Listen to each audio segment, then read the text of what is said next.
जिनसे मैं खुद भी बहुत प्रभावित हूँ और वो बहुत ही अच्छी खूबसूरत सर्जरी करते हैं। आप लोग खुद भी देखेंगे तो आपको यकीन नहीं होगा कि ये यही नाक थी और आज मैं अब ये नाक ऐसी दिखती है। सर कुछ बताइए अपने बारे में। मैं डॉक्टर विकास कुलकर्णी, मैं कोल्हापुर महाराष्ट्र से हूँ।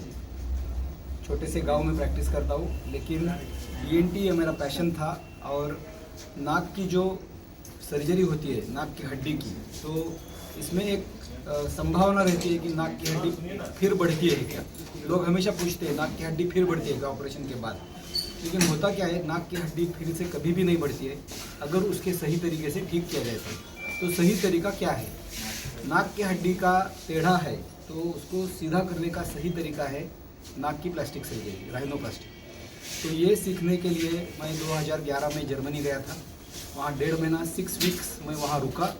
रुकने के बाद मैंने वो टेक्निक सीखा, वहाँ से इंस्ट्रूमेंट लेके आए और हम 4-5 लोग इंडिया में ऐसे हैं कि जो वहाँ से जाके सीख के आए हैं।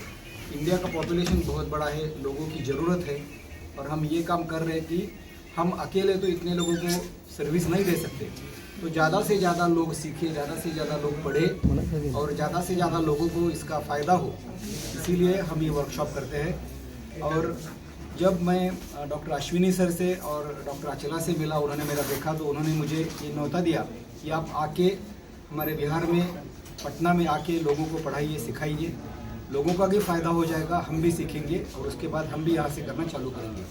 तो मुझे ये सौभाग्य है मेरा कि आज मैं पटना में आया हूँ और इन्होंने इतना अच्छा सा अरेंजमेंट किया है और ये हॉस्पिटल में इतनी अच्छी सुविधा है कि जो इंस्ट्रूमेंट्स लगते हैं मेरे पास है, मेरे से भी बेहतर इंस्ट्रूमेंट्स ये हॉस्पिटल में, ये मुझे बहुत अच्छा लगा।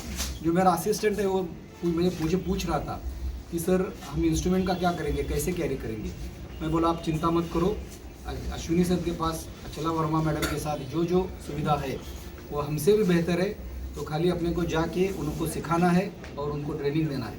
तो मुझे बहुत अच्छा लगा, मुझे आके यहाँ के अरेंजमेंट देख के, आपका प्यार देख के, और हम पेशेंट के लिए काम कर रहे हैं, पेशेंट के बेनिफिट के लिए काम कर रहे हैं। सर कुछ बताएं अपने बारे में। मैं डॉक्टर अश्विनी कुमार वर्मा और मैं यहाँ का डायरेक्टर हूँ। पहले तो मैं बिहार से प्रैक्टिस करता था, क्योंकि वो जगह छोटी थी तो वहाँ पे ट्रेनिंग में बड़ी प्रॉब्लम हुआ करती थी, लोगों को आने जाने में दिक्कत थी। तो इस सेंटर की शुरुआत करने का मतलब ही था कि basically it is being developed as a training centre in field of ENT. कुछ दिन पहले हम लोगों ने टेम्पोरल बोन डिसेक्शन वर्कशॉप किया था, दैट वाज यूनिक। अब ये नया फर्स्ट टाइम राइनोप्लास्टी का वर्कशॉप हो रहा है, दिस इज फर्स्ट टाइम इतने ह्यूज लेवल पे, and we have got the best possible facility. Just आप इसको किसी भी इंडिविजुअल सेंटर से कंपेयर करेंगे तो उसके ऊपर ही हम लोग पाएंगे। जहाँ तक टेक्निक, टेक्नोलॉजी सब कुछ की बात है, वी आर द बेस्ट। उसमें हम लोग कहने में कुछ वो नहीं है, कैसा कि टीन हाँकने वाली बात नहीं कि हम लोग टीन हाँक रहे हैं, इसमें कोई कुछ है ही नहीं। और सबसे बड़ी बात है कि आज तक 30 साल के प्रैक्टिस में हमारे हॉस्पिटल में एक कैजुअलिटी नहीं हुई। तो ये किसी का वो नहीं है कि बैठे बिठाए नहीं मिलता है, उसके लिए बहुत मेहनत करनी पड़ती है कि कैसे चीज़ों से हम बचें। और हम लोग अभी तक तो सफल रहे और हम लोग और भी कोशिश करेंगे, जैसे जैसे समय आएगा हम लोग इसको और अपग्रेड करेंगे और यहाँ के लोगों को सुविधा मिलेगी। लेकिन उसका हमारा पर्पस है इस हॉस्पिटल में यहाँ पे कि बेसिकली हमारे बच्चे जो हम लोग सीखने के लिए बाहर जाना पड़ता है, उसको हम लोग यहीं पे इसको धीरे धीरे डेवलप करें। Young doctors. चलिए कुछ सवाल हैं जो आप लोगों से ले लेते हैं। सबसे पहले रेनोप्लास्टी क्या है? राइनोप्लास्टी ये नाक का प्लास्टिक सर्जरी को राइनोप्लास्टी बोलते हैं।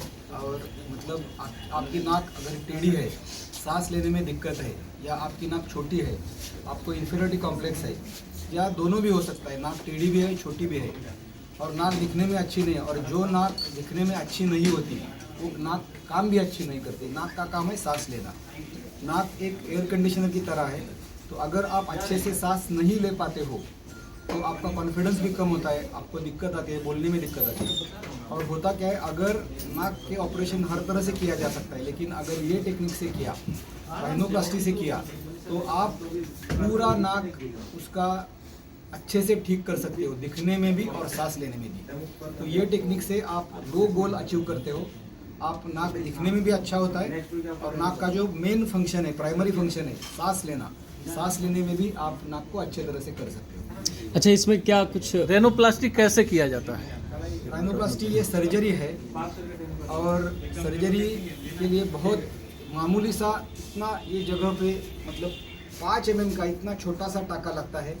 उसके वो इतने छोटे से जख्म से हम अंदर जाके उसको पूरा ठीक करते हैं। वो ये पूरा नया टेक्निक है और ये नए टेक्निक को हम अच्छे से कर सकते हैं। इसमें कितना रिस्क है और ठीक होने में कितना समय लगता है? जिंदगी का तो रिस्क बिल्कुल नहीं है, खून का भी बहने का रिस्क नहीं है, क्योंकि ये प्रॉपर टेक्निक से और प्रॉपर टेक्नोलॉजी से किया जाता है। ठीक होने में मरीज को 2 दिन एडमिट रहना पड़ता है। ऑपरेशन के बाद पूरा बेहोश करके सर्जरी किया जाता है। सर्जरी को 2 या 3 घंटा लगता है सर्जरी करने के लिए। 2 दिन के बाद उसको डिस्चार्ज किया जाता है।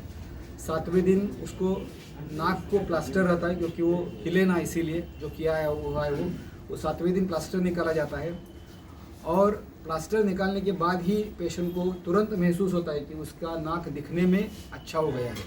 लेकिन पूरा जख्म भरने के लिए कौन बॉडी में कहीं भी आपने ऑपरेशन करने के बाद उसका पूरा जख्म ठीक होने में 2 से 3 महीना लगता है। लेकिन 7वें दिन तो जब प्लास्टर निकालते हैं तब तो आपको अच्छे से दिखता है और आप लोग आपको कॉम्प्लीमेंट्स भी देते हैं। आपका चेहरा अलग और अच्छा दिख रहा है और आपको सांस लेने में भी अच्छा महसूस हो रहा है।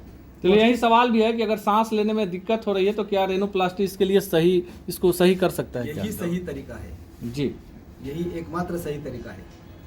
अच्छा, किसी व्यक्ति को जिसको बहुत सारी ऐसी समस्याएं हैं उसको कैसे पता चलेगा कि उसको रेनोप्लास्टी जो ये है इसका सांस लेने फायदा में जो दिक्कत है तो पेशेंट हमारे पास आता है, सांस लेने में दिक्कत है या नाक उसका टेढ़ा है वो बता के आता है, या नाक उसका छोटा है। तो पेशेंट खुद अपने को प्रॉपर जो ट्रेंड ENT सर्जन है, ENT सर्जन के पास आता है। अगर सांस लेने में दिक्कत है, बार बार नाक में ड्रॉप डालने पड़ते हैं, ऑड्रिविन जैसे सांस लेने में दिक्कत है इसीलिए, तो जो बार बार नाक में ड्रॉप डालता है रात को उसका नाक बंद रहता है, नाक दिखने में भी